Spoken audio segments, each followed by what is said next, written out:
श्री भागवत भगवान की है आरती। पापियों को पाप से है तारती। श्री भागवत भगवान की है आरती। पापियों को पाप से है तारती। ये अमर ग्रंथ, ये मोक्ष पंथ, ये पंचम वेद निराला, नवजोत जगाने वाला। ये अमर ग्रंथ, ये मुक्ति पंथ, ये पंचम निराला, नवजोत जगाने वाला। जो हरि नाम यही हरि धाम यही, हरि नाम यही हरि धाम यही। हरि नाम यही हरि धाम यही, हरि नाम यही हरि धाम यही। जग के मंगल की आरती। पापियों को पाप से है तारती। श्री भागवत भगवान की है आरती। पापियों को पाप से है तारती। ये शांति गीत पावन पुनीत, पापों को मिटाने वाला, हरि दर्श कराने वाला। ये शांति गीत पावन पुनीत, पापों को मिटाने वाला, हरि दर्श कराने वाला। ये सुख करनी ये दुख हरनी, ये सुख करनी ये दुख हरनी। ये सुख करनी ये दुख हरनी, ये सुख करनी ये दुख हरनी। श्री मधुसूदन की आरती। पापियों को पाप से है तारती। श्री भागवत भगवान की है आरती। पापियों को पाप से है तारती। ये मधुर बोल जग बंद खोल, सन्मार्ग बताने वाला, बिगड़ी को बनाने वाला। ये मधुर बोल जग बंद खोल, सन्मार्ग बताने वाला, बिगड़ी को बनाने वाला। हो श्री राम यही घनश्याम यही, श्री राम यही घनश्याम यही। हो मेरे राम यही मेरे श्याम यही, मेरे राम यही मेरे श्याम यही। हो प्रभु की महिमा की आरती। पापियों को पाप से है आरती। श्री भागवत भगवान की है आरती। पापियों को पाप से है तारती।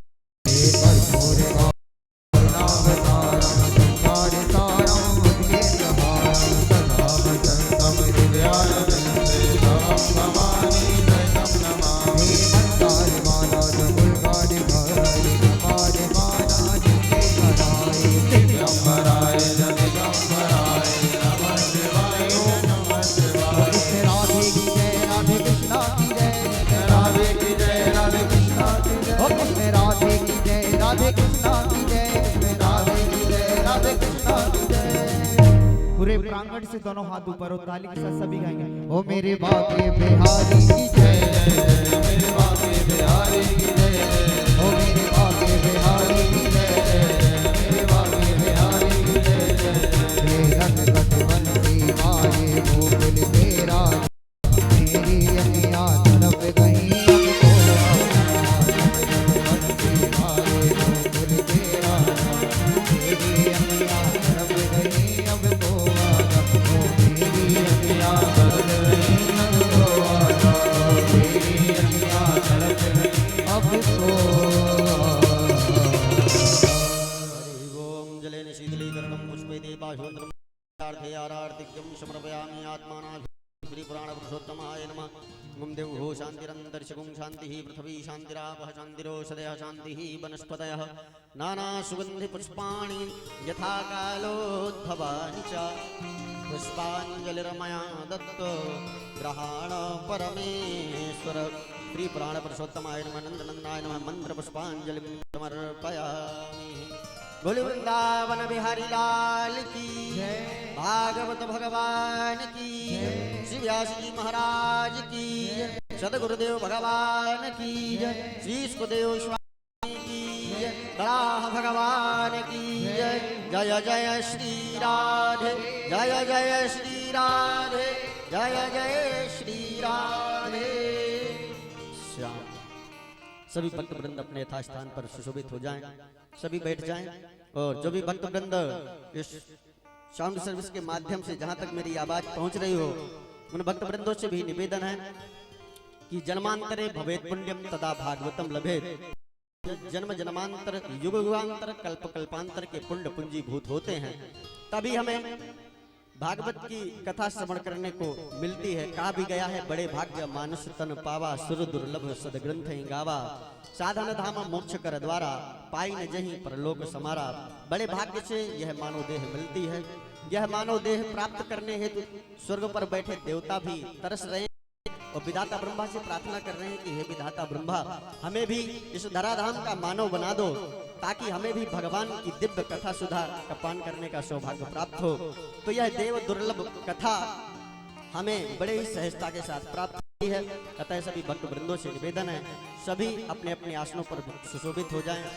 यजमान परिवार तो इस कथा का पूर्ण लाभ प्राप्त ही कर रहा है, लेकिन जो भी कथा के पिपासु जिज्ञासु श्रोता भक्त वृंद हैं वो भी आपसे निवेदन है आप सभी उपस्थित हो जाएं। पूज्य महाराज श्री व्यासपीठ पर सुशोभित हो चुके हैं।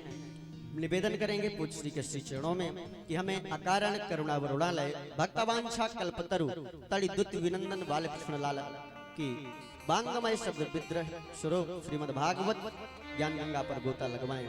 जय जय श्री राधे जय जय श्री श्याम। आइए जयकारे के साथ चलें व्यासपीठ की ओर। बोले वृंदावन बिहारी लाल की जय जय जय श्री राधे श्याम। श्री राधे। ओम नमो भगवते वासुदेवाय नमो भगवते वासुदेवाय नमो भगवते वासुदेवाय नमो भगवते वासुदेवाय। श्री गुरु चरण कमलेभ्यो नमः। श्री वृंदाविहारिण्ये नमः। युगल चरण कमलेभ्यो नमः। विमालिक चरण कमलेभ्यो नमः। गुरुर्ब्रह्मा गुरुर्विष्णु गुरुर्देवो महेश्वरा गुरुः साक्षात् परब्रह्म तस्मै श्री गुरुवे नमः।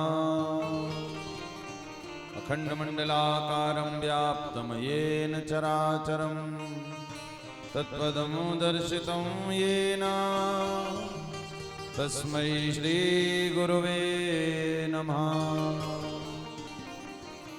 ध्येयं सदा परिभवग्नमभीष्टदोहं तीर्थास्तं शिवविरञ्चिनुतं शरण्यं भृत्यार्तिहं प्रणतपालभवाब्धिपोतमो वन्दे महापुरुषते चरणारविन्दं वंशी विभूषितकरां नवनीरदाभा पीताम्बरादरुणबिम्बिफलाधरोष्ठा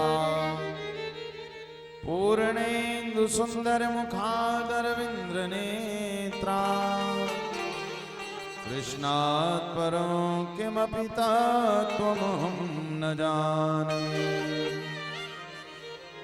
कृष्णत्वदीयपदपङ्कजपञ्जरान्ते अद्येवमेव शितुमानसराजहंसा प्राणप्रयाणसमये कफवातपित्तैः कण्ठावरोधनविधौ स्मरणं कुतस्ते श्री राधे मेरी स्वामिनी मैं राधे तिरुदास। जन्म जन्म मुहि दीजियो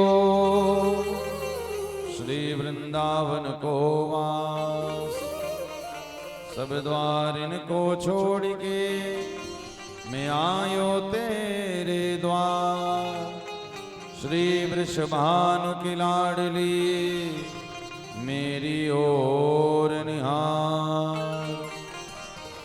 मेरो मेहमान के गिरवी रखो श्री मनमोहन के पास। प्रेम ब्याज इतनो बढ़्यो नहीं छूटन की आस। कि जय जय श्री राधा रमण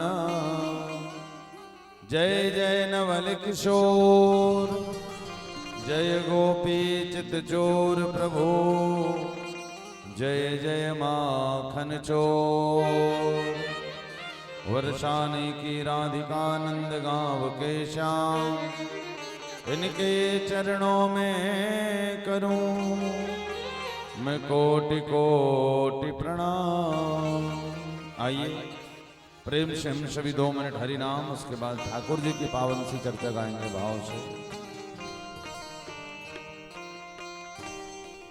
हे गोपाल राधा कृष्ण गोविंद गोविंद। हे गोपाल राधा कृष्ण गोविंद गोविंद। हे गोपाल राधा कृष्ण गोविंद गोविंद। हे गोपाल राधा कृष्ण गोविंद गोविंद। कृष्ण गोविंद गोविंद राधे गोविंद गोविंद। कृष्ण गोविंद गोविंद राधे गोविंद गोविंद। कृष्ण गोविंद गोविंद राधे गोविंद गोविंद। कृष्ण गोविंद गोविंद राधे गोविंद गोविंद। हे गोपाल राधा कृष्ण गोविंद गोविंद। हे गोपाल राधा कृष्ण गोविंद गोविंद। श्री गोपाल राधा कृष्ण गोविंद गोविंद। श्री गोपाल राधा कृष्ण गोविंद गोविंद। श्री राधे जय हो श्री राधे बुलवाते बिहारी लाल। जय हो।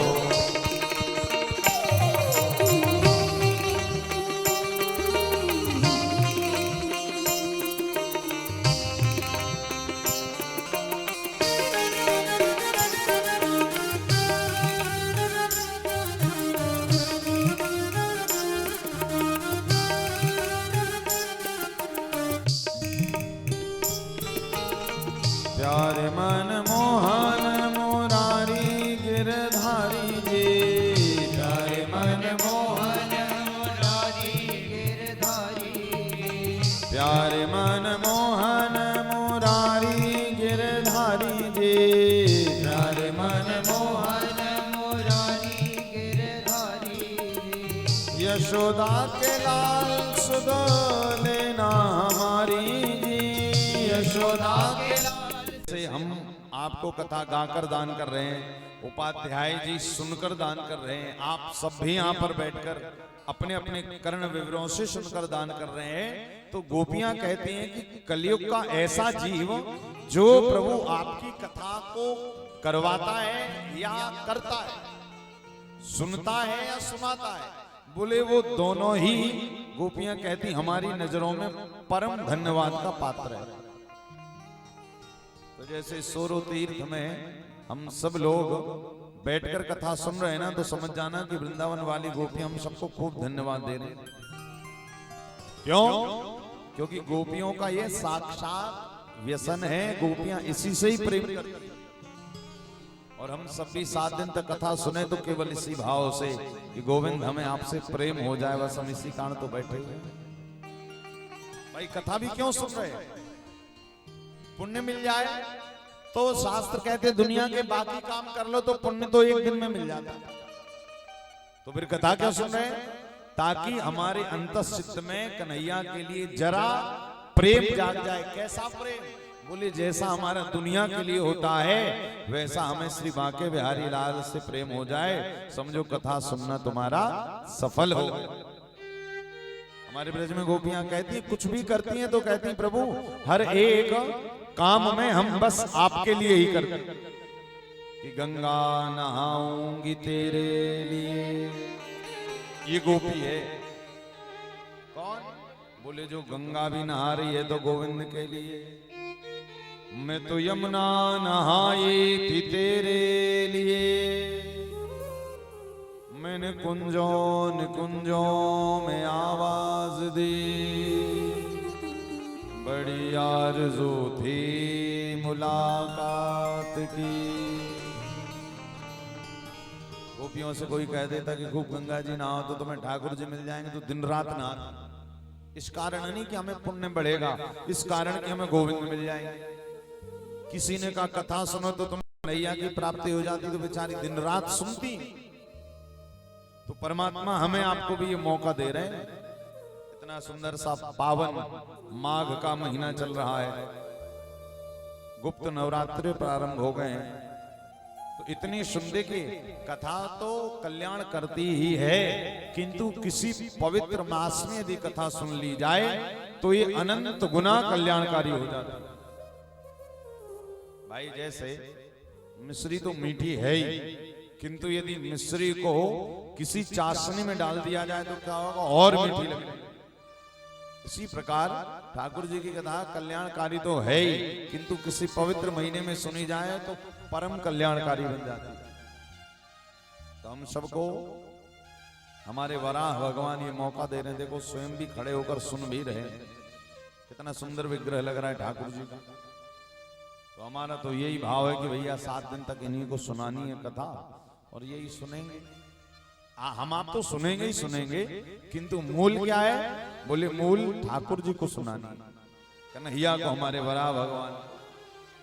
तो आइए, और वैसे भी ये कथा उपाध्याय जी इसी कारण यहाँ प्रांगण में करवा रहे, ताकि इनके पूर्वज पितृलोक के देवता, इनके जो भी देवी देवता यहाँ पर विराजमान हैं, प्रत्यक्ष अप्रत्यक्ष रूप से जितने भी विद्यमान हैं, इनका संकल्प है कि महाराज जी उन सब तक ये कथा पहुंच जाए।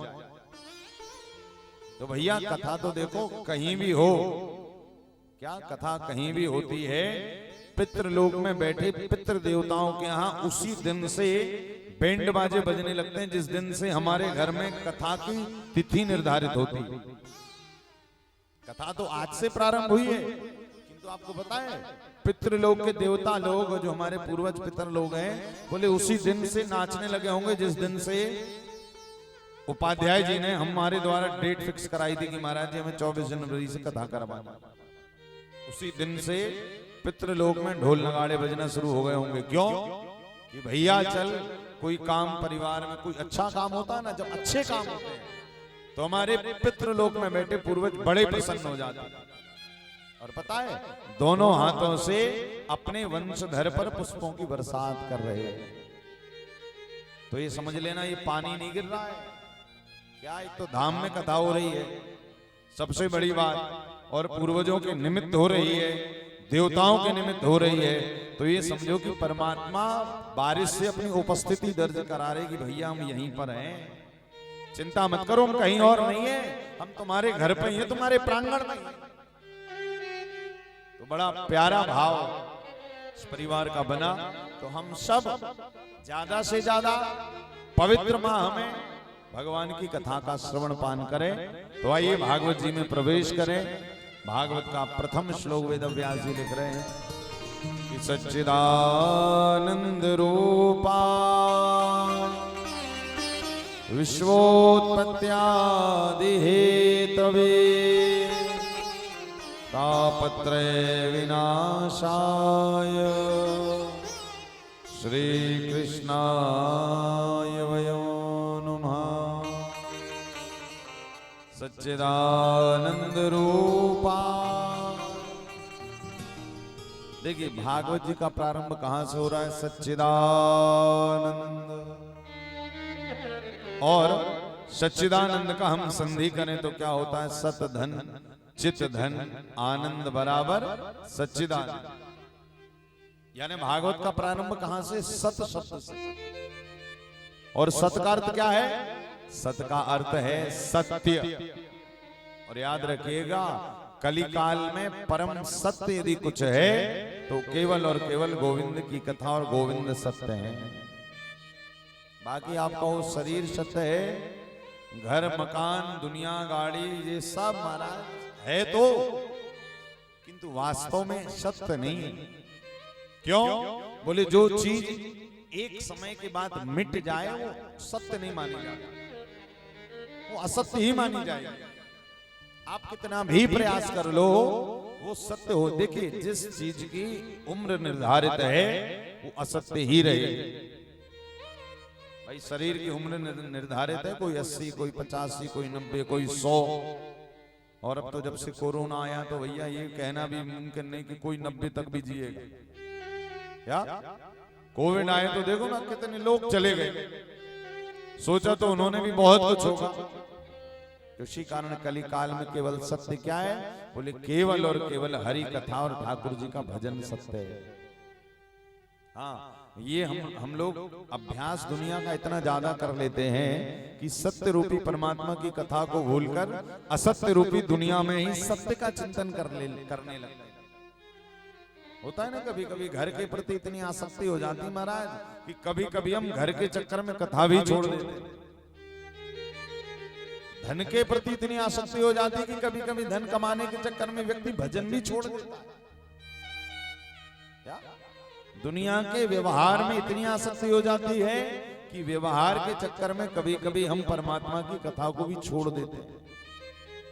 और आप विचार करिएगा, कलयुग में लगभग व्यक्तियों का यही स्वभाव है कि नहीं?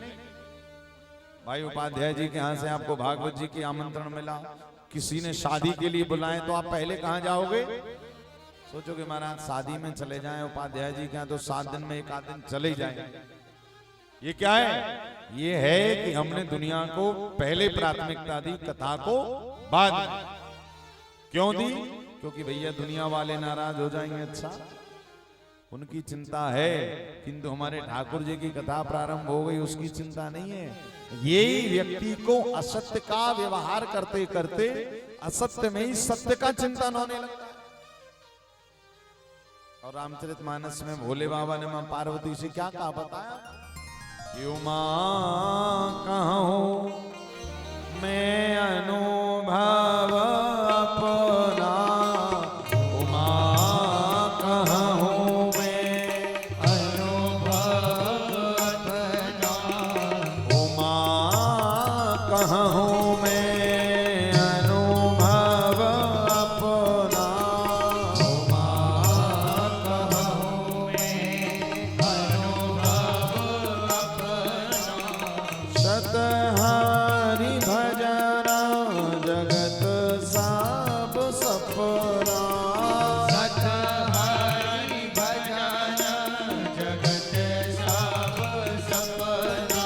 हाँ, सतहरि भजन जगत सब सपना, सतहरि भजन जगत सब सपना। उमा कहूं मैं अनुभव अपना, उमा कहूं मैं अनुभव अपना। भोले बाबा भी रामचरितमानस में मां पार्वती को यही समझा रहे हैं। क्यों मां कहूं मैं अनुभव अपना, सतहरि भजन ये जगत सब सपना। क्या कहा भगवान शिव भी मां पार्वती से कह रहे, देवी मैं कोई पुराणों की लेखा लेखी नहीं कह रहा, क्या उमा कहूं मैं अनुभव। और याद रखिएगा, जो बात अनुभव से कही जाती है वो हमेशा सत्य ही होती है। और कौन कह रहे हैं? परम बीतरागी भगवान देवादिदेव महादेव। इसका मतलब भी दुनिया का परम सत्य यदि कुछ है तो केवल और केवल ठाकुर जी की कथा है।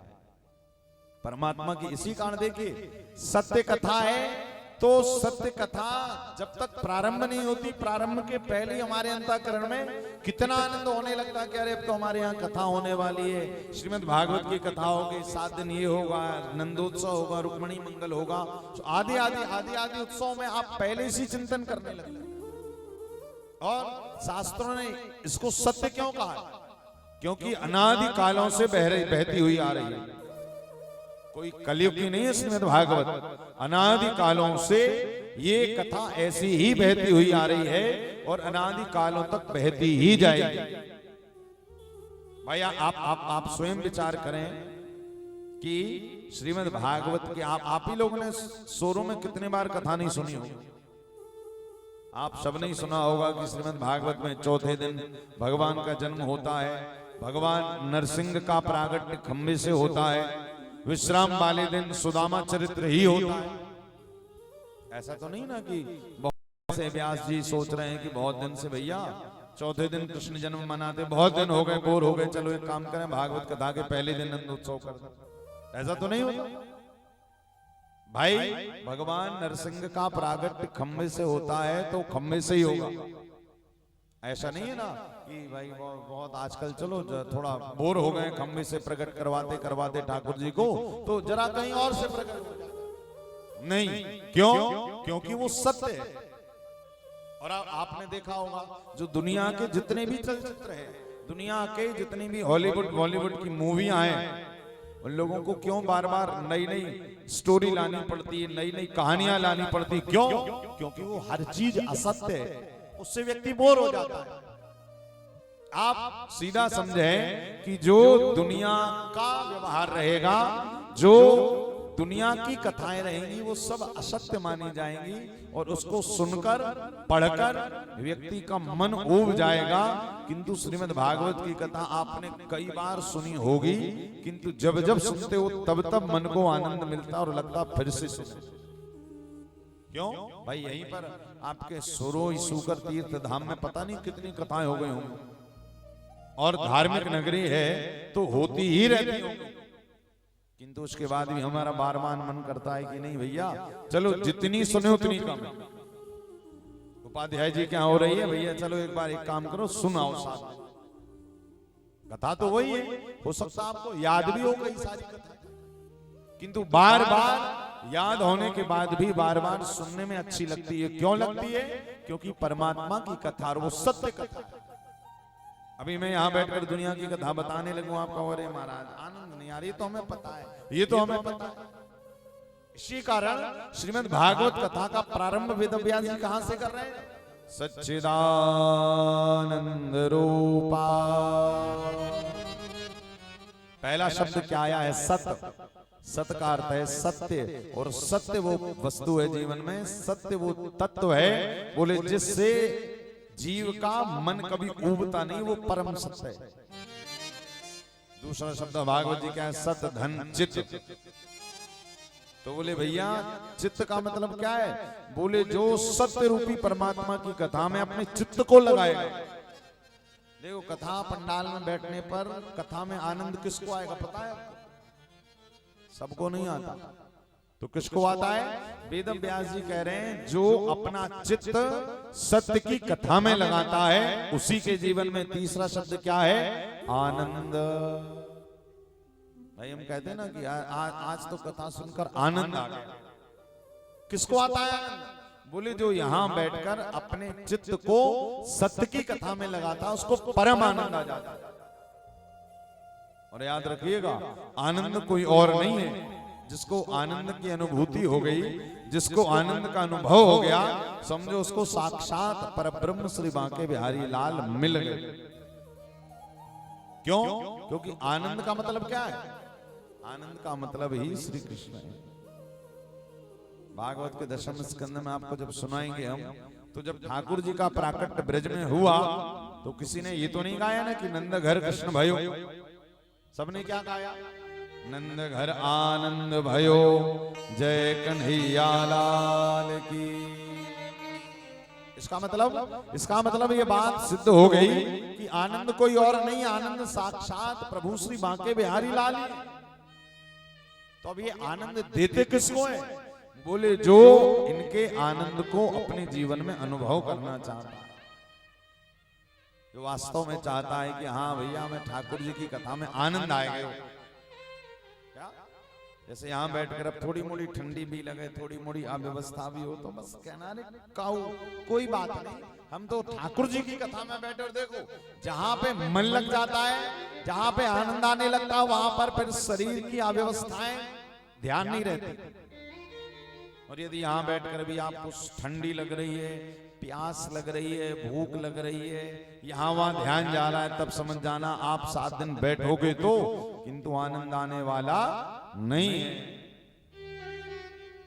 बैठे तो रहोगे शरीर से, बस बैठे रहो। और याद रखिएगा कथा कह रही है कि शरीर नहीं, अपना मन ठाकुर जी के चरणों में समर्पित करो, तभी आनंद आए। हम ब्रजवासियों को, ब्रजांगनाओं को कब आनंद मिले? बोले जब ब्रजांगनाओं का मन श्री बिहारी जी को प्राप्त करने के लिए उद्धृत हो गया। इसी कारण भागवत का प्रारंभ सत धन चित धन आनंद। और एक और बात, जिसको आनंद का अनुभव हो गया, जिसके अंतःकरण में आनंद आ गया, फिर विचार करिएगा आप सुख और दुख से ऊपर उठ जाएंगे। फिर आपको चिंता नहीं रहेगी, फिर तो यही चिंता रहेगी, यही रहेगा कि अब हमें कब दोबारा फिर से ठाकुर जी की कथा में। जीवन के जो सुख दुख है ना, लिखा हुआ है कि सुख और दुख किसको ज्यादा परेशान करते? बोले जिनके जीवन में परमात्मा की कथा का आनंद नहीं है, सत्संग का आनंद नहीं है, भजनों का आनंद नहीं है, वो हमेशा छोटे छोटे दुख पाकर रोते रहते हैं, और थोड़ा कोई ने सुखी कर दिया तो प्रसन्न हो जाता। ये दुनिया का स्वभाव है। और भगत कौन?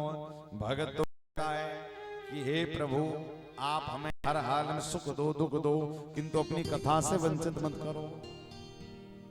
अरे हर हाल में खुश रहना हमारे संत सीख जाए, हर हाल में खुश रहना। तो 7 दिन तक 3 घंटे आप भी ये समझो कि भैया हम सब जो कथा सुनने आ रहे हैं, हम सब सूरो शूकर तीर्थ के कौन है? संत लोग हैं। 3 घंटे आप सब क्यों? क्योंकि इतनी ठंडी भी के बाद भी बैठे हुए ठाकुर जी की कथा सुन रहे हैं। क्यों? प्रभु हो जाए किंतु आपकी कथा नहीं छोड़े। यही तो कथा के प्रति समर्पण। तो सच्चिदानंद हमारे ठाकुर जी का रूप भागवत में सबसे पहले क्या बताया? सच्चिदानंद रूपा। ये भगवान का स्वरूप है, सत है, हमारे चित्त को चोरी करने वाले हैं। और जब चित्त चोरी कर लेते हैं ठाकुर जी तो क्या दे देते हैं? जीव को आनंद का अनुभव करा देते हैं। भाई अभी हमारा चित्त हमारे पास में है तब तो समस्या है, किंतु जब चित्त श्री बिहारी जी के चरणों में गया फिर आनंद आ जाता है। फिर तो यही लगता है ना, प्रभु अच्छा हो रहा है, बुरा हो रहा है, सुख मिल रहा है, दुख मिल रहा है, सब आप ही की तो कृपा है। सच्चिदानंद रूपाय विश्वोत्यादि हेतवे। क्या करते हैं ठाकुर जी? बोले विश्व की उत्पत्ति, पालन, प्रलय। और अब देखो संसारी लोग, आपने देखा ना कभी कभी संसारी लोग कथा सुनते सुनते पूछ लेते कि महाराज जी कथा सुनने का फायदा क्या है?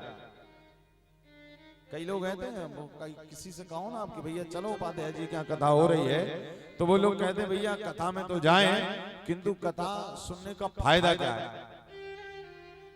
क्योंकि कलियुगी व्यक्ति है, याद रखिएगा बिना फायदे के कभी कुछ नहीं करता। आप किसी का एक बैग भी उठा के रखो ना तो वो थैंक यू सुनने के लिए उसके कान लालायित रहते कि मैंने इसका बैग उठाया, बताओ इसने धन्यवाद तक नहीं किया। इसी कारण कली काल में जीव पूछता है कि कथा सुनने का फायदा क्या है? तो देखो वेद व्यास जी ने संसारियों की बात पहले ही लिख दी। क्यों? ताकि लोग रोज कथा में आए। क्या लिखा है? तापत्रय विनाशा। कन्हैया क्या क्या करते हैं सुन लो, जो जो कथा सुनता है उसके लिए क्या क्या करते हैं।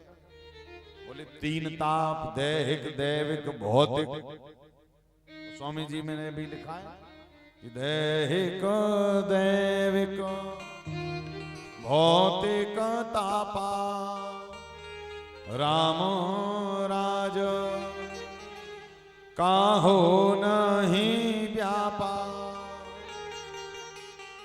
और वेद व्यास जी भी हमारे फायदे की बात क्या लिख रहे हैं? तापत्रय विनाशा। पहला बोले देह का कष्ट, याद रखिएगा। जिसको क्या कलयुग में तो आप देखो हर किसी को, भाई पहले लोग इतने बीमार नहीं पड़ते थे, अब देखो आप आपके शोरों में ही हर एक घर में कोई ना कोई व्यक्ति बीमार बना बैठा हुआ, कहीं ना कहीं कोई ना कोई किसी रोग से रोगी है ही। कारण क्या है? कारण है कि पहले लोगों के जीवन में भजन था, सच्चाई थी। वर्तमान में ना तो भजन है ना तो सच्चाई है, बस एक ही व्यक्ति ने ध्येय बनाया है।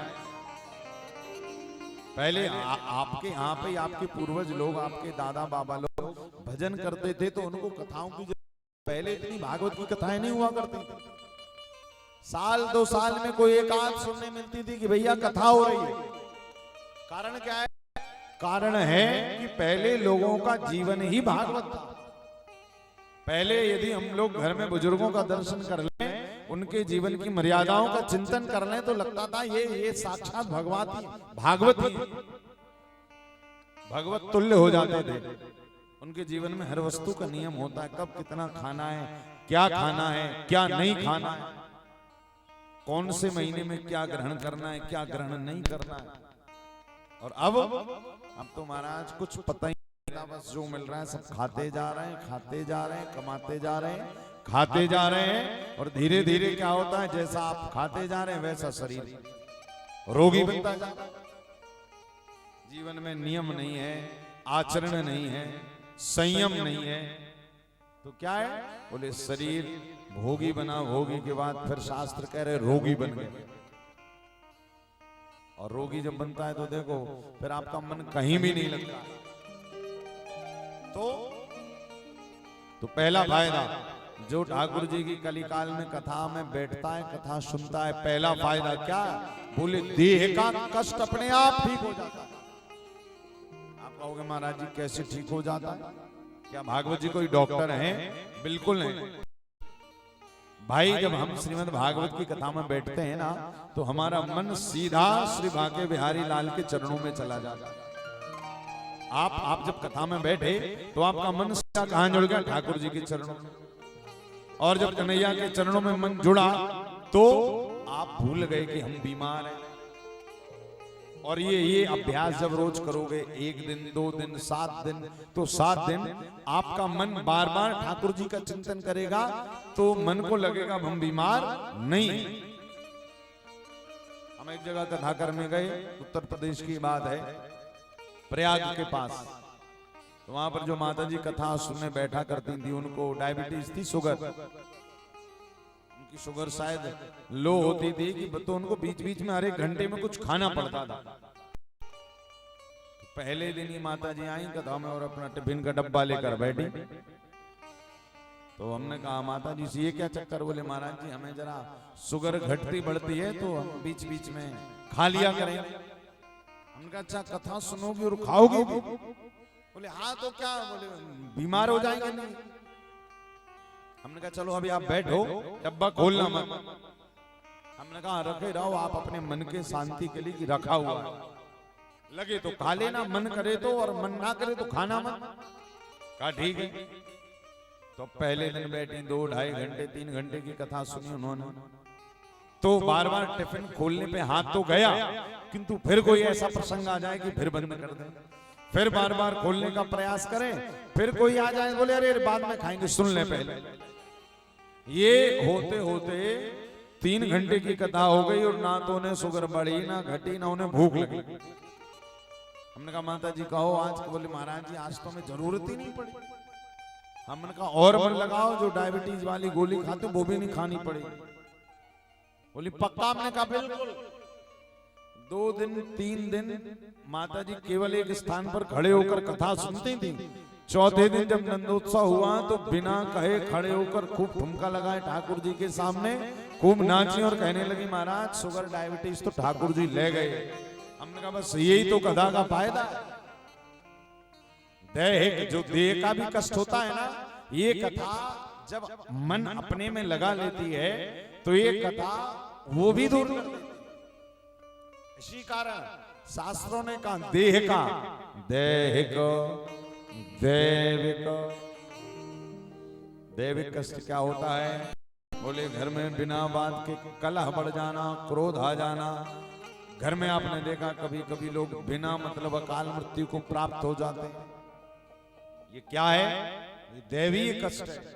शास्त्रों ने बताया कि यदि जिस घर में श्रीमद् भागवत की कथा होती है उसके आसपास लगभग 10 से 15 किलोमीटर की जो परिधि है वो अपने आप में पवित्र हो जाती है और वहां पर दैवी कष्ट लोगों के स्वप्न में भी नहीं आ सकता। दैहिक दैविक। अब तीसरा सबके मतलब का है भौतिक। भाई भौतिक सुख सब चाहते हैं कि नहीं चाहते? चाहते हैं कि भाई कई लोग होते हैं ना साइकिल में चलते चलते ठाकुर जी से कहते प्रभु बहुत दिन हो गए साइकिल में चलते चलते जरा बढ़िया सी गाड़ी दिवाए दो। वरा भगवान कहते ले भैया गाड़ी ले ले। अब बाइक मिल गई सो कह रहे ठाकुर जी बहुत दिन है गए बाइक में चलते चलते ने बढ़िया सी 4 चक्का वाली दिवाए दे। ठाकुर जी ने बावी दिवाए दे। अब बोले बहुत दिन है गए ने छोटी होवे ने या बड़ी करवा दे। मर्सिडीज BMW अच्छा अच्छा हाँ वो भी भौतिक। किंतु देखिए मिलेगा सब, किंतु शर्त क्या है? शर्त है कि परमात्मा कि तुझे मेरे में लगे रहना पड़े। हमारे ब्रज में संत लोग कहते हैं ना कि राम कहो आराम मिलेगा, खाने को पकवान मिलेगा, सुबह नहीं तो शाम मिलेगा। राम कहो आराम मिलेगा, खाने को पकवान मिलेगा और चलने को वायुयान मिलेगा। राम कहो आराम मिलेगा। राम कहो क्या मिलेगा? आराम। उदाहरण क्या है? उदाहरण हम ही लोग हैं, साल भर कथा की यात्राओं में रहते हैं। अब देखो जब कथा यात्राओं में रहते हैं काम क्या है? केवल ठाकुर जी की कथा को सुनाना और कोई काम नहीं। जहां भी जाते हैं पहुंच जाते हैं। अब हमारी भोजन की, चाय की, नाश्ते की, रुकने की व्यवस्था कौन करते हैं? सब जजमान करते हैं। क्यों करते हैं? क्योंकि भैया हम ठाकुर जी की कथा सुना और संतों कह ही रहे हैं कि राम कहो आराम मिलेगा। खाने को जजमान लोग पूछते महाराज जी किस दिन क्या खाओगे? जो बता दो हम ला कर देते। फिर हम कहते भैया भैया बस कुछ खाना पीना नहीं, बस आनंद से कथा सुनानी और सुननी भी है। अभी इसके पहले हम लोग कथा छत्तीसगढ़ में गा रहे थे सरसीवा। वहां गए तो वहीं व्यवस्था हो गई, वहां से चले। अब चूंकि मथुरा पहुंचना था तो वहां से फिर जजमान ने व्यवस्था की। बोले हमने कहा भैया हमें तो मथुरा पहुंचने में लेट होगा तो क्या करें? तो उसने सीधे फ्लाइट टिकट करवा दी। हमारा सीधे उड़ जाओ 2 घंटा में पहुंच जाओ। हमने कहा वाह प्रभु लो आपके वहां कथा गा रहे थे, वहां गाते गाते आपके यहाँ आ गए। क्यों? क्योंकि कृपा ठाकुर जी की। भगवान कह रहे राम आराम मिलेगा, खाने को पकवान, चलने को वायुयान, किंतु शर्त क्या है? राम कहना पड़े। अब हम कहते हैं जा राम तो कहां से मिलेगा? भाई राम को कम याद करते हैं, काम को ज्यादा याद करते हैं तो फिर आराम जीवन में मिलता है।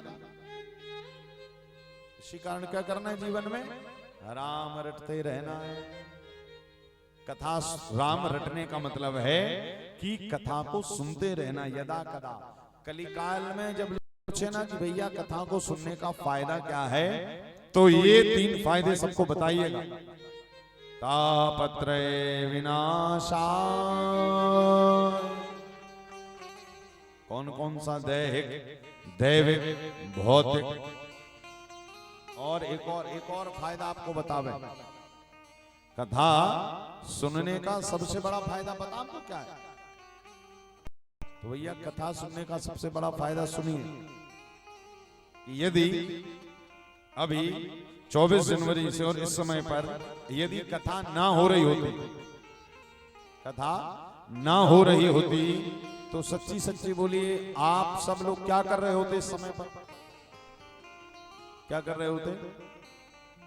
मोबाइल चला रहे होते।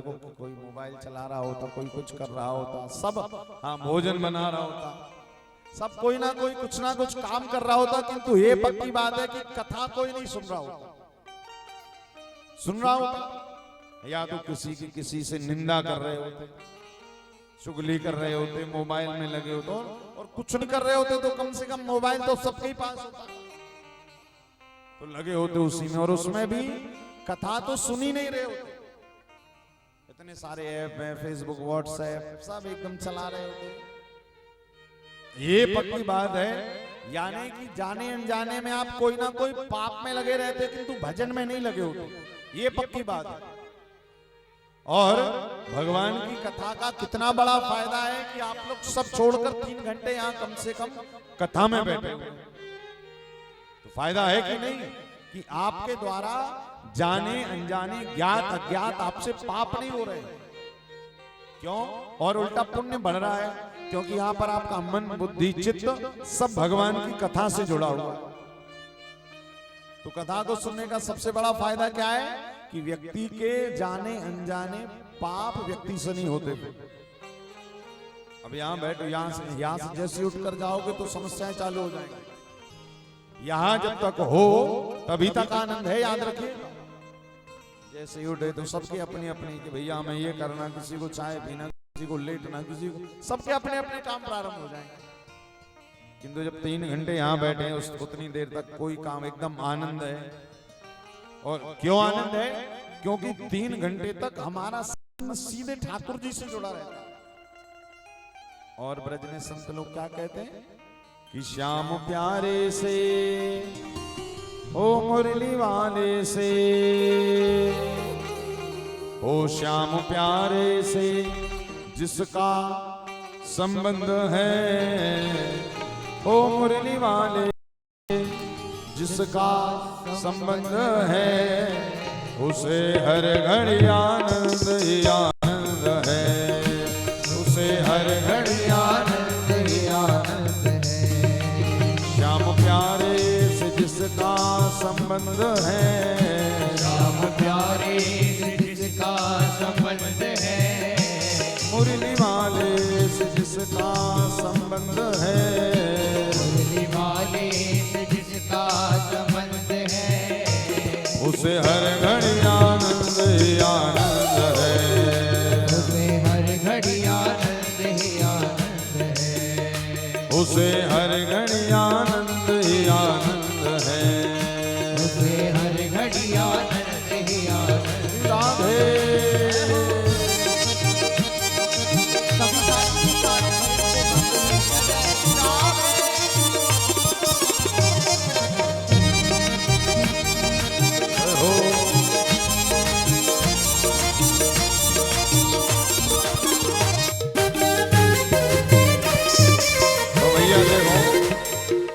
ब्रज में जब कथाएं हो गए तो ऐसे ना बैठे ना आपकी ताई ने जरा हाथ करके ताली सेवा श्री राधे, जरा हाथ ऊपर करके कहो श्री राधे,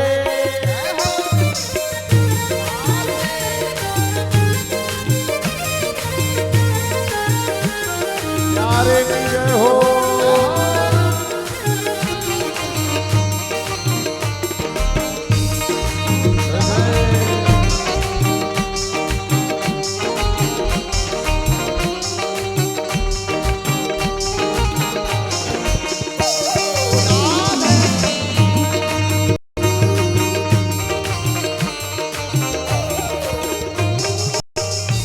संत ऋषियों की वाणी को माने,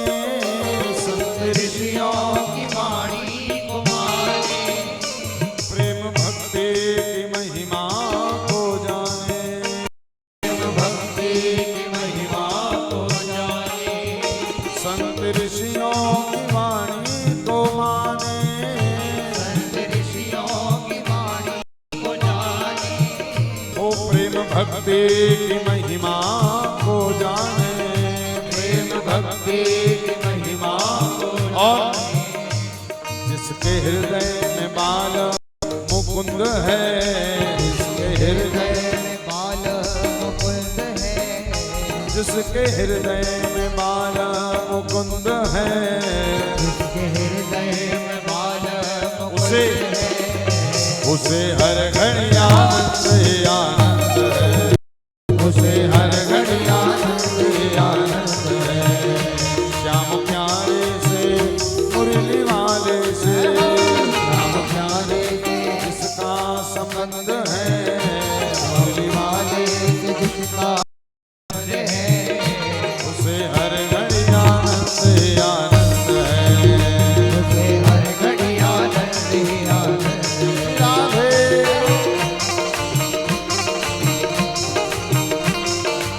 तो एक बार कहिए और मुक्तवंशी वाले की जय हो।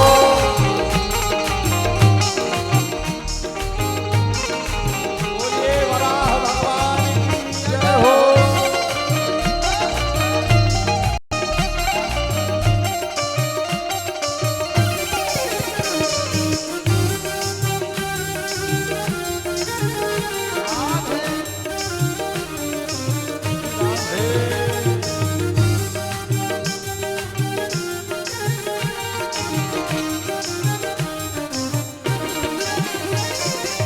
देखिए कथा सुनने में किसका मन लगता और किसका नहीं लगता।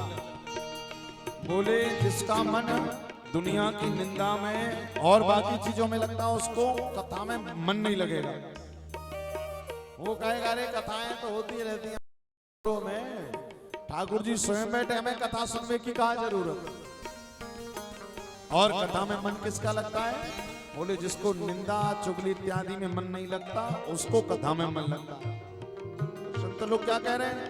वो निंदा चुगली ना जिसको सुहाए, निंदा चुगली न जिसको सुहाए, निंदा चुगली न जिसको सुहाए, निंदा चुगली न जिसको सुहाए, ओ बुरी संगत की रंगत ना भाए, बुरी संगत संगत न भाए, बुरी संगत की रंगत ना भाए। बुरी संगत की रंगत न और भाए, जिसको सत्संग, जिसको सत्संग, जिसको सत्संग हरदम पसंद है, जिसको सत्संग हरदम पसंद है, उसे हर घड़ी आनंद, उसे हर घड़ी आनंद ही आनंद है। श्याम प्यारे से मुरली वाले से, श्याम प्यारे से हो मुरली वाले से, श्याम प्यारे से जिसका संबंध है, श्याम प्यारे से जिसका संबंध है, उसे हर घड़ी आनंद ही आनंद है। उसे हर घड़ी आनंद ही आनंद है। राधे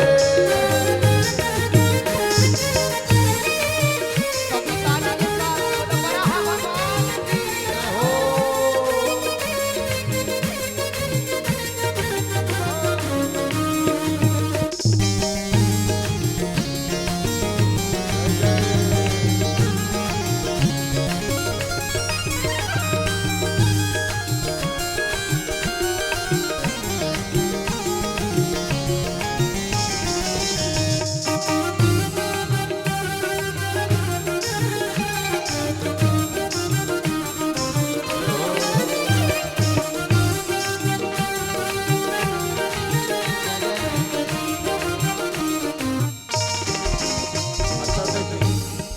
कथा में पहले दिन कौन कौन लोग आ पाते हैं?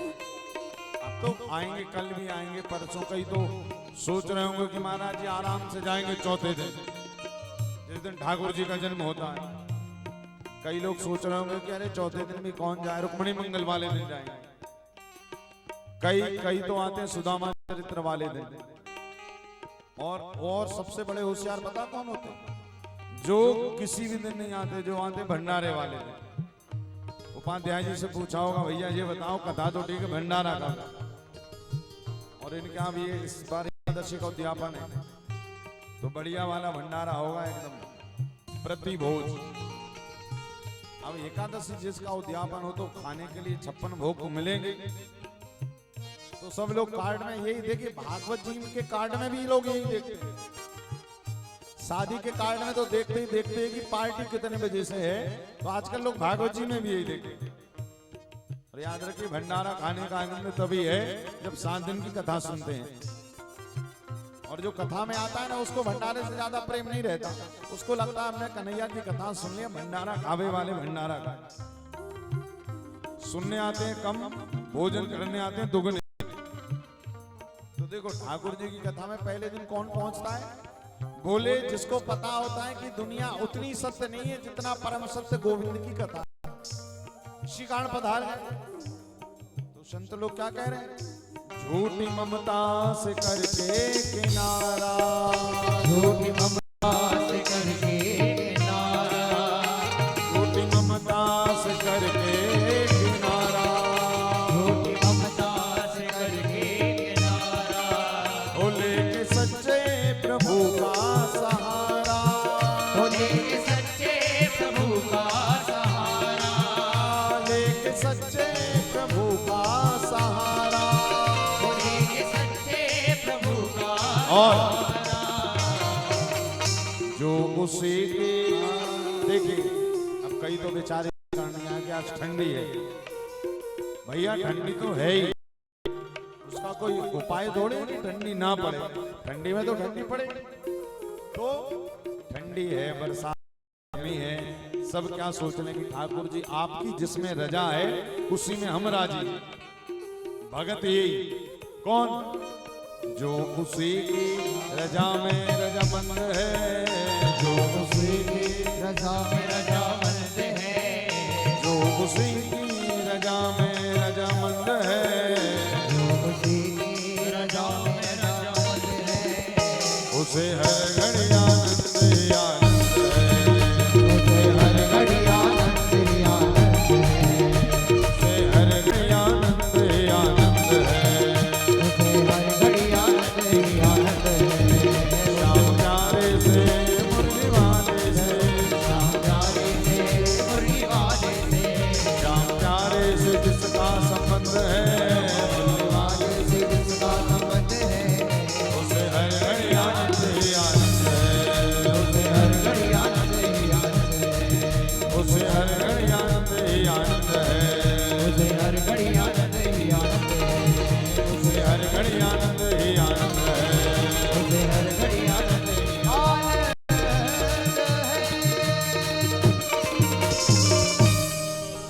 ओ श्याम प्यारे से, ओ मुरली वाले से, ओ श्याम प्यारे से जिसका संबंध है, उसे हर घड़ी आनंद ही आनंद है। अच्छा देखिएगा, शोरों में अभी बहुत सारे लोग होंगे आपके यहाँ पर, किंतु अभी वास्तव में यदि पूछा जाए तो उसी को मिल रहा जो यहाँ बैठा है। और बाकी तो सब डोल रहे होंगे, कोई कहीं खड़ा होगा, कोई भटक रहा होगा, कोई सोच रहा होगा, कोई घर से ही सुन रहा होगा लाउड स्पीकर से, आ नहीं पा रहा होगा। वास्तविक आनंद कहाँ है? बोले जिसके जीवन में परमानंद के साथ संबंध है, बोले वो परम आनंद में। आज भागवत जी में भी वेद व्यास जी यही लिख रहे हैं, आनंद किसके पास है? बोले जो ठाकुर जी की कथा में बैठा हुआ है और भाव से सुन रहा है। भागवत का प्रारंभ क्या है? सच्चिदानंद रूपाय विश्वोत्पत्त्यादि हेतवे तापत्रय विनाशाय श्री कृष्णाय वयं नमः। वेदव्यास जी ने कहा जो परमात्मा की कथा आपको दे रही है, आपको करना कुछ नहीं, केवल यहाँ आकर 3 घंटे बैठकर सुनना बस है। उतना भी हम नहीं कर पाते, क्यों? भटकते रहते हैं। इसी कारण कहते हैं ना, जीवन में व्यक्ति सुखों से आनंद से वंचित क्यों रहता? क्योंकि भटकता ज्यादा है सुख की खोज। और याद रखिएगा, वास्तविक आनंद ठाकुर जी अपने पास बिठा कर रखें कि भैया जो मेरे पास आएगा उसको दे दूंगा। और दुनिया भटकती रहती कि यहाँ से मिलेगा, वहां से मिलेगा, परिवार से मिलेगा, दुकान से मिलेगा, मकान से मिलेगा, मित्र से मिलेगा, मिलता कहीं नहीं। ऐसे व्यास जी ने भागवत के प्रथम श्लोक में ये श्लोक लिखकर और अंत में क्या लिखा, श्री कृष्णाय वयं नमः। ऐसे ठाकुर जी जो हमें सब दे रहे हैं, ऐसे कन्हैया को कोटि सा दंडवत प्रणाम कर दिया पहले ही। क्या लिखा, श्री कृष्णाय वयं नमः। कैसे प्रणाम किया, शरीर से नहीं किया, भागवत में लिखा मन से प्रणाम किया। हम लोग भी बरा भगवान के मंदिर जाएं तो लेटकर प्रणाम ना भी कर पाओ ना, कभी कभी तो दूर खड़े होकर मन से प्रणाम कर लिया। हमारे बिहारी जी के मंदिर में देखो, इतने वो जो हॉल है ठाकुर जी का, आप लोग गए होंगे, वृंदावन तो बहुत पास में, तो आपने कभी कभी, अब तो वैसे हमारे वृंदावन में रोज ही लोगों का एकदम जमावड़ा रहता है, और वो हॉल जहाँ पर ठाकुर जी इतना भरा रहता है, इतना भरा रहता है कि यदि कोई गलती से भी लेट कर प्रणाम करे ना दंडवत, तो 2-4 ऊपर से निकल जाता है, बेचारा मानो कि दब जाता है। भाई आपके यहाँ पर वरा भगवान के मंदिर में जब कोई उत्सव होते होंगे, द्वादशी एकादशी आती होगी मार्गशीर्ष की, तो कितने लोग आते होंगे दर्शन करने, और उस समय पर यदि आप थोड़ी दंडवत करके प्रणाम लेट जाओ तो 2-3 लोग ऊपर से कहो आपको नाकते हुए आप पर पैर रखते हुए चले जाएंगे। होता है कई जगह, हमारे ब्रज में तो अक्सर होता है। एक बार एक भगत जी आए, तो बड़ी विदेश से आए, लंबी जर्नी करके 17-18 घंटे आश्रम पहुंचे हमारे, तो बोले महाराज जी आज तो बहुत थक गए हैं, आज तो दर्शन नहीं, तो कल जाएंगे। हमने कहा क्यों? बोले बड़ी थकान हो रही है। तो हमने कहा एक काम करो, कहीं मत जाओ, तुम बिहारी जी चले जाओ। बोले बिहारी चले? हमने कहा चले। शरीर तो बहुत ज्यादा थकान था। उस दिन अक्षय तृतीया थी, और अक्षय तृतीया पर हमारे यहाँ ठाकुर जी के चरण दर्शन होते हैं और बहुत लोग आते हैं। भगत जी चले गए। अब भगत जी जैसे ही पहुंचे तो दर्शन तो हुआ नहीं हुआ, क्योंकि बहुत लोग थे, किंतु जो भीड़ ने उन्हें दबाया है महाराज, तो उनको लगा हमारी तो बढ़िया मालिश हो रही है, जहां भी भीड़ हो वहीं खड़े हो जाए। ये वाले हाथ पे दर्द हो तो यही हाथ भीड़ में दे दे, ये वाले में हो तो यही वाला, पैर में हो तो पैर आगे लगा। जब वापस आए हमने कहा कहो दर्शन हुए? बोले महाराज जी दर्शन तो हुए सो नहीं हुए वो तो नहीं पता, किंतु मालिश बढ़िया हो गई। उनका मालिश हो गई? बोले हाँ। हमने कहा बिहारी जी ने कब से मालिश करना शुरू कर दी भक्तों? बोले नहीं नहीं महाराज जी बिहारी जी ने नहीं, सो बोले वहां इतने लोग थे, एकदम दबा दबा कर आनंदमय कर दिया। हमने कहा वाह बहुत बढ़िया। इसी कारण श्रीमद् भागवत में क्या लिखा है? श्री कृष्णाय वयं नमः। जब भी प्रणाम करें परमात्मा को तो मन से, मन झुकाना चाहिए। देखिए शरीर झुकाने से कुछ नहीं होता है भाई। यदि आपका मन झुक गया ठाकुर जी के चरणों में, तो याद रखिए वहीं से चमत्कार होना प्रारंभ हो जाए। तो भागवत का ये प्रथम श्लोक, भागवत के द्वितीय श्लोक में वेदम व्यास जी ने भागवत के परम वक्ता सुखदेव स्वामी के जन्म की कथा सुनाई। यम प्रव्रजन्तमनुपेतमपेत कृत्यम द्वैपायनो विरह कातर आजुहाव पुत्रेति तन्मयतया तरोभिनेन्दो तम सर्वभूतहृदयं मुनिमानतोस्मि। भागवत जी के परम वक्ता आपको पता है ना कौन है? सुखदेव स्वामी। बनाई तो वेद व्यास जी ने, लिखा गणेश भगवान ने, किंतु इस भागवत रूपी कल्प वृक्ष का प्रचार किया है भगवान सुखदेव स्वामी। और ये सुखदेव गुरुदेव आपको पता कहां से प्रकट हुए? ये थे तो सुख रूपी तोते, किंतु ये बाद में क्या बन गए? सुखदेव। क्यों बन गए? कथा ती है कि ये सुख रूपी तोते पहले राधा रानी के गोलोक में रहा करते थे, और राधा रानी को एक नाम सुनना बड़ा पसंद है। कोई कृष्ण कृष्ण कहता तो हमारी श्री किशोरी जी बड़ी प्रसन्न हो जाती। तो वो एक तोता पाल कर रखी थी, अपने हाथ पर बिठाल कर उससे रोज याद कराती थी कि कृष्ण कहो कृष्ण कहो कृष्ण कहो बावरे, कृष्ण कहो कृष्ण कहो कृष्ण कहो बावरे। अब तोते का स्वभाव क्या होता है? रटने का। उसने रट लिया। अब रट तो लिया, किंतु देखिए जो लोग रटते हैं वास्तव में उन्हें विषय की गंभीरता नहीं पता होती, रट लेते हैं। रट लिया तोते ने। तो किशोरी जी को लगा राधा रानी को कि शायद ये कृष्ण को जानने लगा। तो कुछ समय के बाद हमारे श्री ठाकुर जी एक बार श्री किशोरी जी से मिलने राधा रानी के गोलोक धाम पधारे। कन्हैया का गोलोक अलग, राधा रानी का अलग। तो पधारे मिलने के लिए। सारे परिकरों ने राधा रानी की जितनी भी सखी थी, सहचरियां थी, सब ठाकुर जी को लेट लेट कर प्रणाम कर रही। जय हो प्रभु, जय हो जय हो, आप पधारे, जय हो जय हो। सबने प्रणाम किया, किंतु किशोरी जी सोच रही हैं मैंने जिस तोते को कृष्ण कृष्ण पढ़ाया वो प्रणाम नहीं कर रहा, बाकी सब कर रहे हैं। तो राधा रानी इशारा भी कर रही है, अरे यही वो कृष्ण है। तो तोते को कोई फर्क नहीं पड़ रहा, क्योंकि उसने तो रटा है, वास्तव में उसे जाना थोड़ी। भाई हम लोग भी दिन रात माला कर तो लेते हैं, किंतु माला के पीछे हमारा भाव नहीं रहता। गुरुजी ने कहा इतनी माला कर ली बस। पर गुरुजी से कहते हैं गुरुजी माला तो कर रहे हैं, चमत्कार नहीं हो रहा। तो गुरुजी भी कहते हैं भैया मन से नहीं जप रहे, उसी कारण नहीं।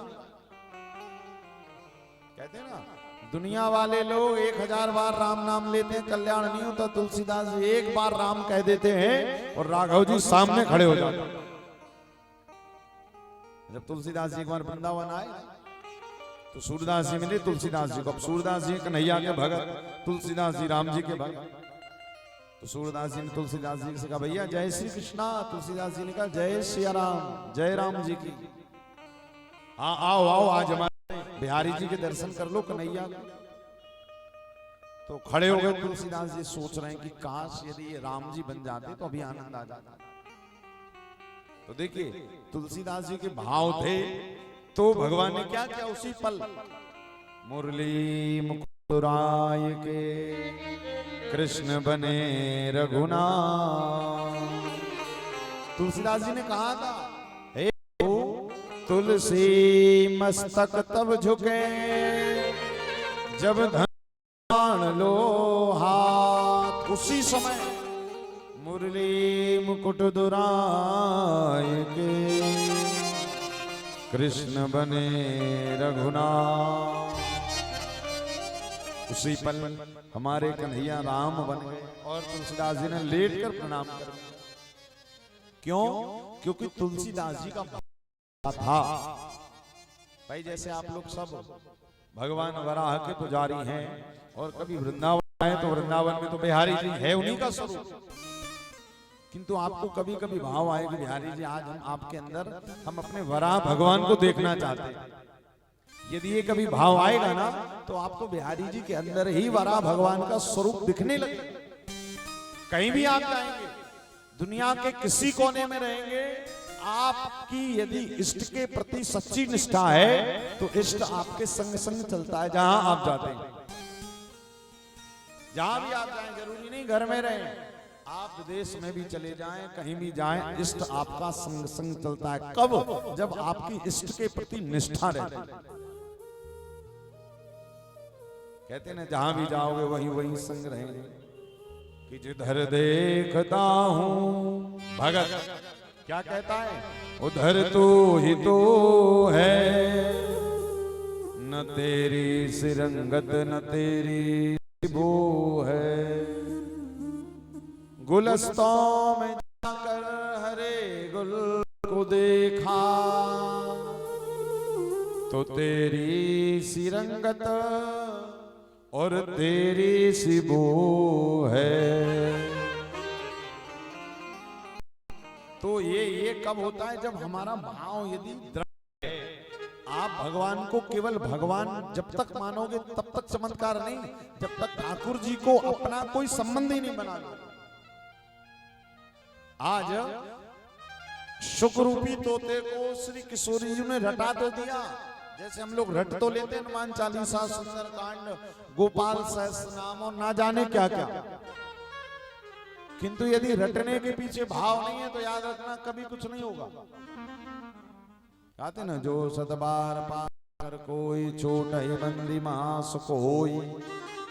जो सतबार का मतलब बहुत सारा है, 7 बार पढ़ो 100 बार पढ़ो, सत का मतलब 100 बार पढ़ो, किंतु यदि भाव से नहीं पढ़ोगे तो 100 नहीं 1000 बार भी पढ़ोगे तो कुछ नहीं होगा।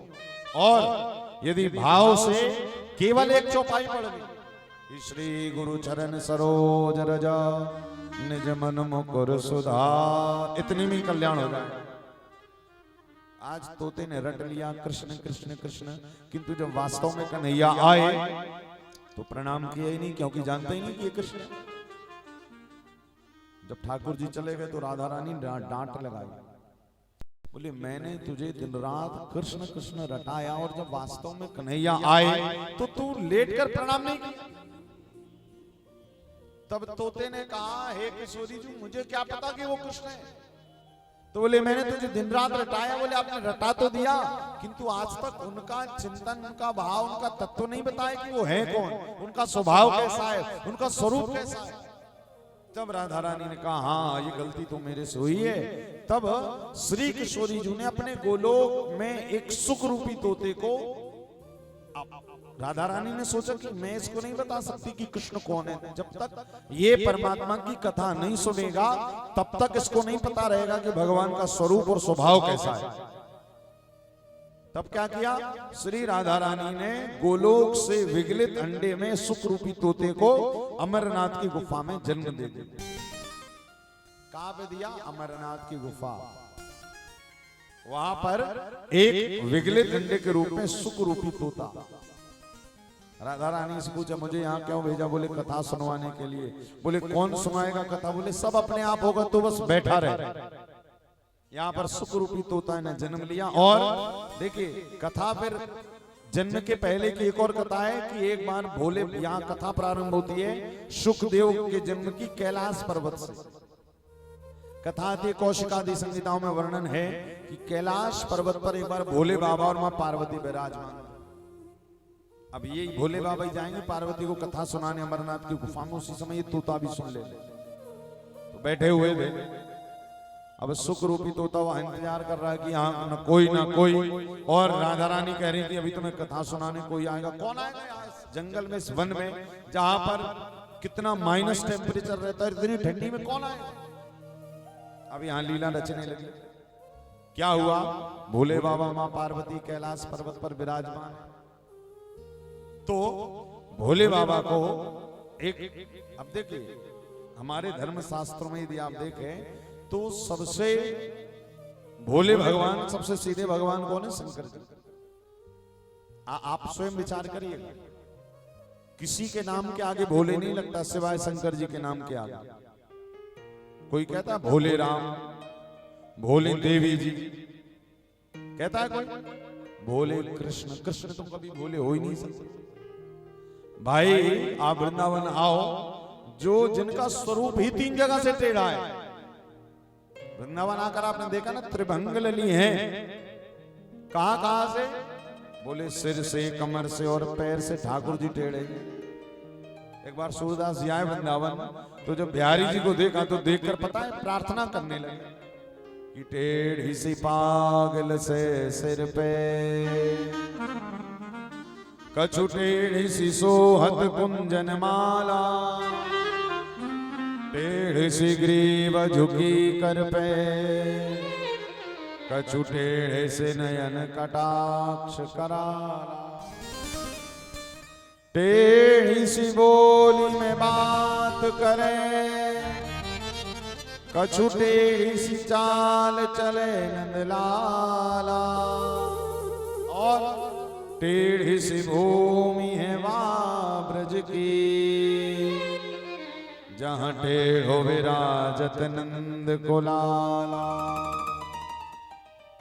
तो हमारे कन्हैया के नाम के आगे भोले तो कभी लग ही नहीं सकता। भोले कृष्ण कोई क्योंकि है ही नहीं। भाई कोई भगवान ने चोरी नहीं की, किंतु इन्होंने सबसे ज्यादा चोरी, जिनका स्वरूप भी टेढ़ा। और हमारे ब्रज में तो कहते हैं कि जिनका नाम लेने के लिए भी जेहवा टेढ़ी करने पड़ती। राम राम आप 1000 बार अभी कहकर देख लो, जेहवा नहीं दुखेगी।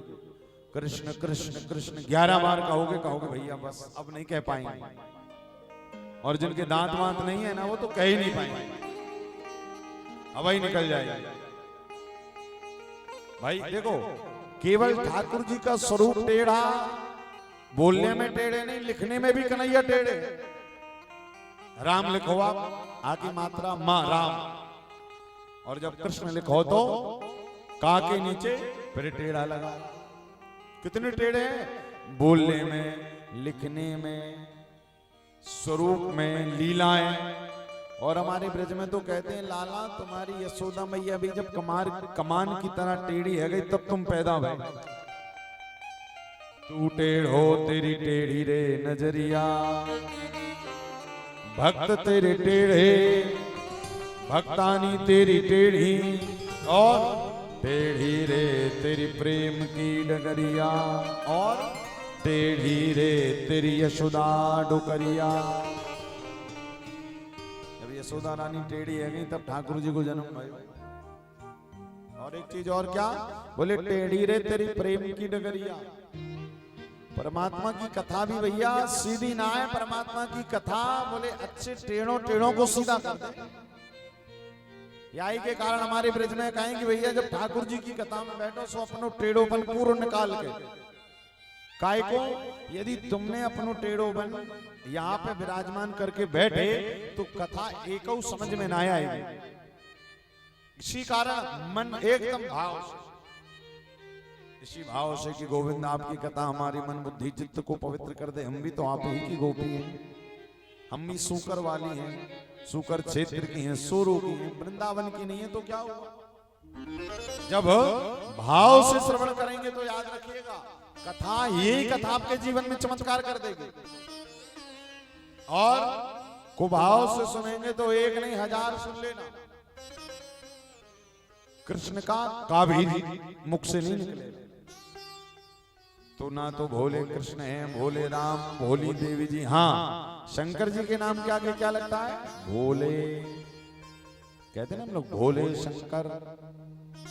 और कितने सीधे बेचारे बाबा बताओ, ना तो उन्हें 56 भोग चाहिए कन्हैया के जैसे, ना तो उन्हें स्वेटर चाहिए, ना तो ठंडी गर्मी वाला भी कोई झंझट नहीं। बस तुम एक ही काम करो कि हाँ उन पे 1 लोटा जल चढ़ा दो, इतने में प्रसन्न हो जाता। जब जल देखो, जिनकी जटाओं में पहले से गंगा जी बह रही है, उसके बाद भी क्या कहते हैं भक्तों से कि 1 लोटा जल चढ़ा दो, इतने में हम प्रसन्न हो जाते। इतने दयालु है। और जब जल चढ़ाओ तो हाँ, जब जल चढ़ाओ तो ये 1-2 लाइन बोल दिया कर, अरे हर हर महादेव शंभो, काशी विश्वनाथ गंगे, हर हर महादेव शंभो, काशी विश्वनाथ गंगे, हर हर महादेव शंभो, काशी विश्वनाथ गंगे, हर हर महादेव शंभो, काशी विश्वनाथ गंगे, ओ काशी विश्वनाथ गंगे, बाबा अमरनाथ गंगे, काशी विश्वनाथ गंगे, बाबा अमरनाथ गंगे, ओ काशी विश्वनाथ गंगे, बाबा अमरनाथ गंगे, काशी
कितने सीधे सरल हैं हमारे भोले बाबा।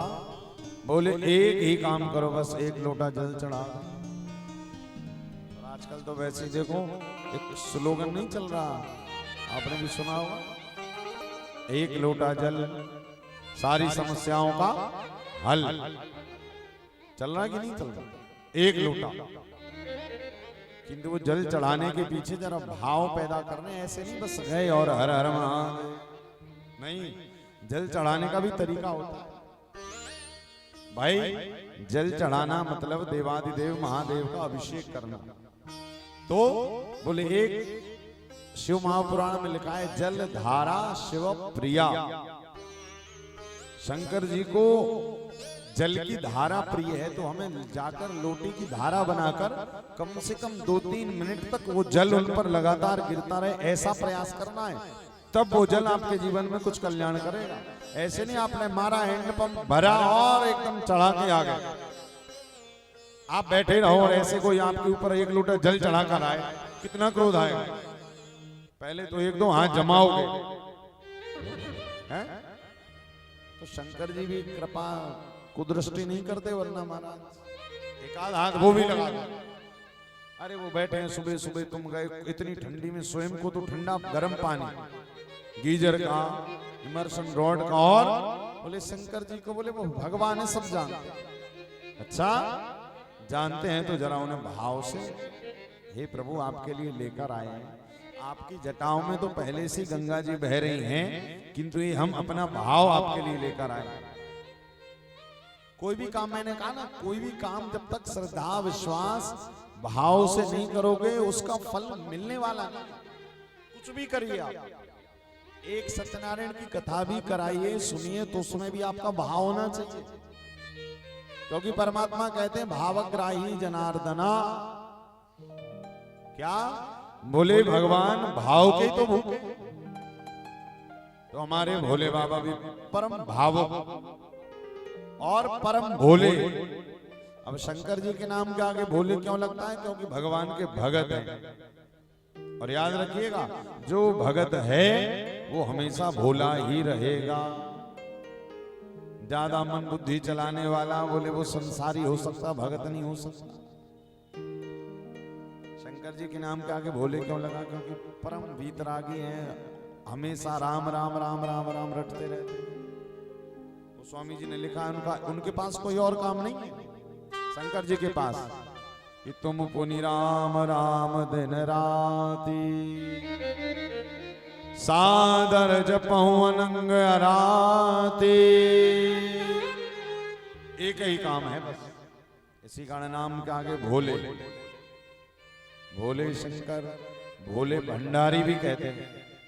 भंडारी क्यों कहते हैं? क्योंकि दुनिया भर का भंडार इनके पास में।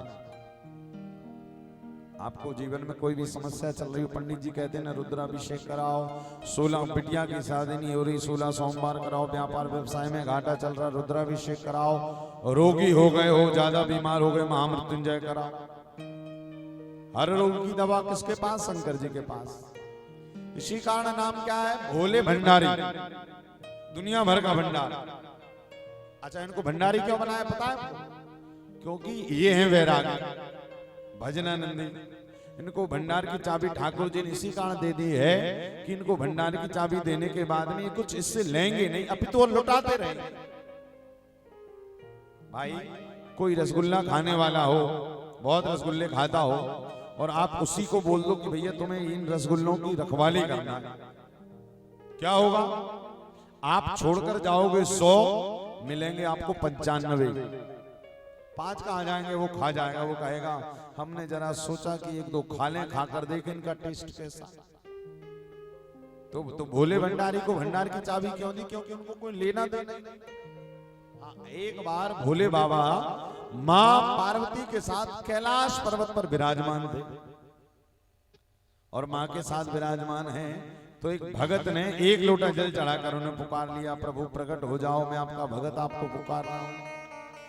अच्छा देखिए, जैसे ही पुकारा तो भोले बाबा चले गए, मां पार्वती अकेली कैलाश पर्वत पर। भोले बाबा कहां चले गए? कोई भगत के यहां दर्शन देने। अम्मा अकेली बैठी हैं। इतने में कौन आ गए? इतने में नारद जी आ गए वीणा बजाते हुए, श्रीमन्नारायण नारायण नारायण। जैसे ही नारद जी पहुंचे, मां पार्वती को देखा, मां पार्वती अकेली बैठी। भाई नारद, देखिए नारद जी सतयुग से लेकर अभी तक क्या काम करते थे? बोले यहाँ की बात वहां, वहां की बात यहाँ, ये उनका यही काम था। हमारे ब्रज में तो कहते हैं सतयुग के आज तक चैनल थे। कौन? नारद जी। कोई भी बात कहीं तक पहुंचानी, बोले नारद जी। हाँ, वर्तमान में भी समाज में कई नारद का काम करते हैं, यहाँ का वहां, वहां का वहां, वहां का यहाँ, और जब झगड़ा होता है तो आराम से खड़े होकर देखते हैं, वाह क्या आनंद आ रहा है। काम ही होता है ये सुबह से। तो नारद जी भी पहुंच गए पार्वती मैया के पास। देवी जय श्रीमन्नारायण। मां पार्वती ने कहा, नारद आओ आओ, बहुत दिनों बाद आए, क्या बात है? तो देखिए नारद जी आए क्यों थे? नारद जी आए थे भोले बाबा के प्रति मां पार्वती को संशय बुद्धि देने, या यूं कहें कि भड़काने के लिए। भाई घर में यदि माताएं अकेली रहें तो उनको बहुत जल्दी उनके मन को अपने काबू में करके और उनसे जैसा को वैसा करवा, क्योंकि वात्सल्य प्रेमी होती, वात्सल्य की मूर्ति होती। कोई भी चीज लेनी हो, घर की सामग्री की, हमें थोड़ा सा ये दे दो, कोई ना रहे, प्रेम से जाओ, बातों में लगाओ और ले लो। बेचारी इतनी सीधी रहती, हाँ हाँ भैया ले जाओ, हाँ वापस कर जाना, भले वो चोर हो दे देते, हाँ ले जाओ ले जाओ। अब पार्वती मैया बैठी बेचारी, नारद जी पहुंच गए। नारद जी ने सोचा इनके मन में भोले बाबा के प्रति संशय पैदा करना है, भड़काना है, या दोनों का झगड़ा करवाना है। तो उसके पहले क्या किया? पार्वती जी की खूब प्रशंसा करने लगे। माँ आपके जैसा तो तीनों लोग 14 भुवनों में कोई है ही नहीं। पार्वती मैया कहते हाँ, क्यों? बोले मृत्यु लोक पर भी जितनी माताएं बहनें, बोले आपके व्रत को देखकर ही सब व्रत करते। तीज का व्रत होता ना, सब लगभग भारतवर्ष के हर कोने में मनाया जाता है, जिसमें माताएं रात भर भूखे रहकर भजन गाकर और अगले दिन उसका पारायण करती हैं, हरिताल का तीज व्रत। तो पूरे नारद जी खूब प्रशंसा करने लगे, पार्वती मैया खूब गदगद हो रही। और एक बात बतावें आपको कि किसी की प्रशंसा आप सुबह से लेकर शाम तक करो, खूब प्रशंसा करो, और आखिरी में कह दो लेकिन। भाई आप कहो आप बहुत अच्छे हो, ज्ञानी हो, ये हो वो, खूब आनंद से खूब बढ़िया हो, और आखिरी में एक शब्द कह दो लेकिन। तो लेकिन के चक्कर में क्या होगा? बोले दिन भर जितनी प्रशंसा करी वो एक लेकिन सब खत्म कर देगा। होगा कि नहीं? नारद जी ने कहा और तो सब बढ़िया, लेकिन पार्वती ने कहा लेकिन क्या? बोले लेकिन भोले बाबा जितने सीधे हैं, जितना भोले तुम उनको मानते हो, क्या वास्तव में उतने भोले हैं कि बस भोले शंकर नाम रख लिया? पार्वती जी ने कहा अच्छा क्यों? बोले आज तक पार्वती जी ने प्रशंसा की बाबा, बोले इतने भोले हमारे भोले बाबा कि गुरु मंत्र भी हमें बता दिया। भाई जब गुरुजी गुरु मंत्र देते तो क्या कहते? किसी को बताना मत। किंतु पार्वती कह रही है नारद तुम कह रहे भोले हैं कि नहीं? बोले इतने भोले हैं कि गुरु मंत्र भी मुझे बता दिया। नारद ने कहा गुरु मंत्र तो बता दिया, आज तक भोले बाबा ने ये बताया कि उनके गले में जो मुंडों की माल है वो किसकी है? पार्वती कहने लगी हाँ ये तो नहीं बताया। और जैसे ही देखा कि पार्वती को क्रोध आ गया भोले बाबा पर, पता है क्या हुआ? नारद जी ने देखा पार्वती क्रोध के कारण लाल हो रही। नारद जी ने कहा ठीक है माँ से, पार्वती से, बोले हे उमा अंबिका भवानी अब हम चलते हैं, हमारा काम हो गया। क्यों? बोले आपको गुस्सा दिलाना था, आपको गुस्सा आ गया। अब पार्वती एकदम तेज हो रही है।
जय जय राधा रमण हरि बोल रे जय जय राधा रमण हरि बोल जय जय राधा रमण हरि बोल रे जय जय राधा रमण हरि बोल जय जय राधा रमण हरि बोल रे जय जय राधा रमण हरि बोल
वत्सल भगवान की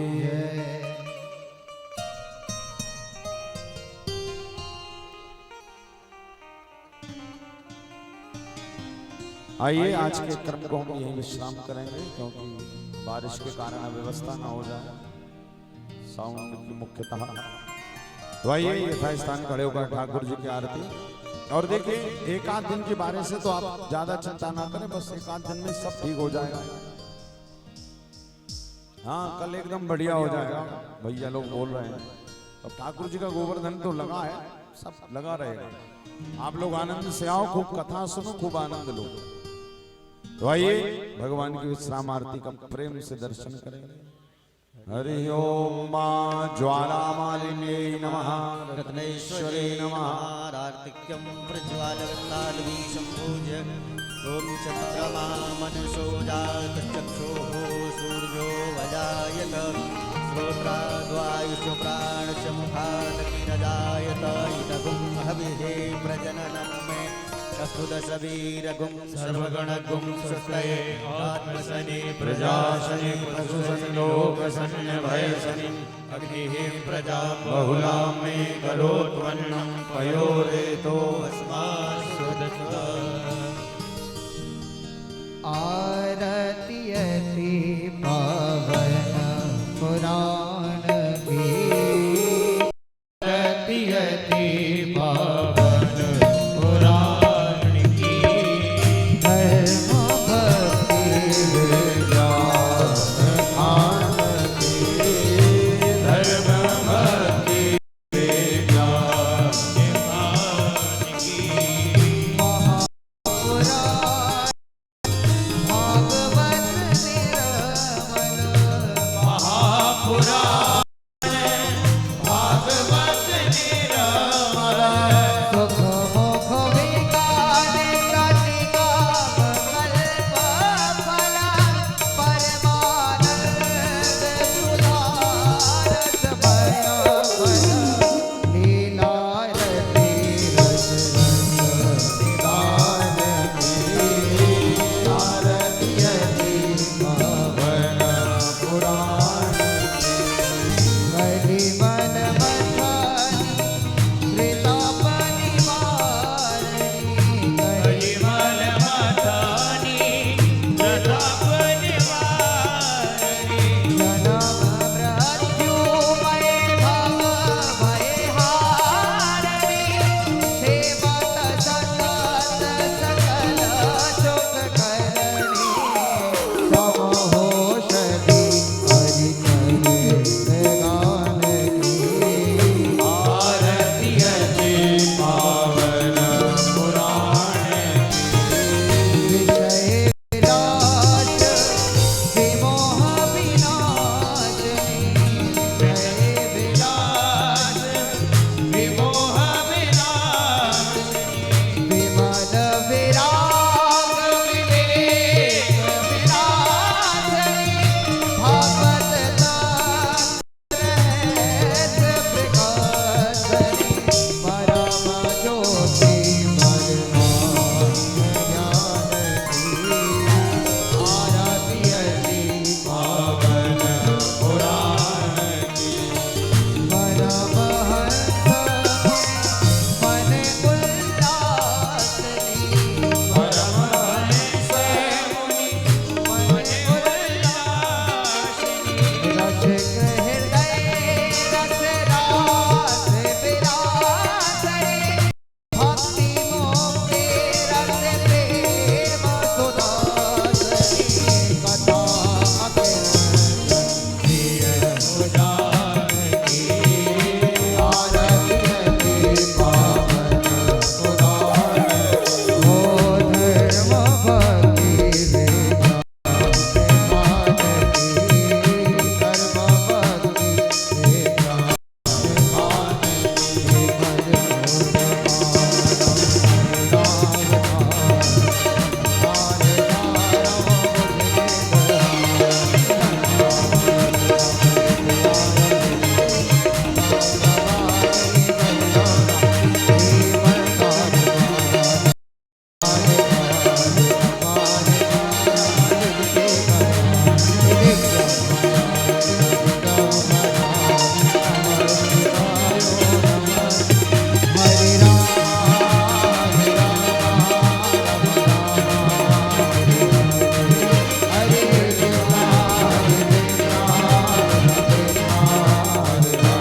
आयुवन्दनम् आरोग्यार्थे आत्मानायुवन्दनम् अरार्थिक्यं समर्पयामि श्री पुराण पुरुषोत्तमाय नमः नन्दनन्दनाय नमः हस्ते शतपुष्पाण्यादाय मंत्रपुष्पाञ्जलि हरि ओं जजनेन जजनामाय जन्त देवस्तानि धर्माणि प्रथमान्यासन्नाते हनाकं महिमानः सचन्द्रयत पूर्वे साध्याः शान्तिदेवाः हरि ओं एकदन्ताय विद्महे वक्रतुण्डाय धीमहि तन्नो दन्ति प्रचोदयात् हरि ओं गणाम्बिकाय विद्महे कर्मसिद्धिश्च धीमहि तन्नो गौरी प्रचोदयात् हरि ओं कार्तिकेयश्च विद्महे कन्याकुमारीश्च धीमहि तन्नो दुर्गः प्रचोदयात् हरि ओं तत्पुरुषाय विद्महे महादेवाय धीमहि तन्नो रुद्रः प्रचोदयात् हरि ओं नन्दनन्दनाय विद्महे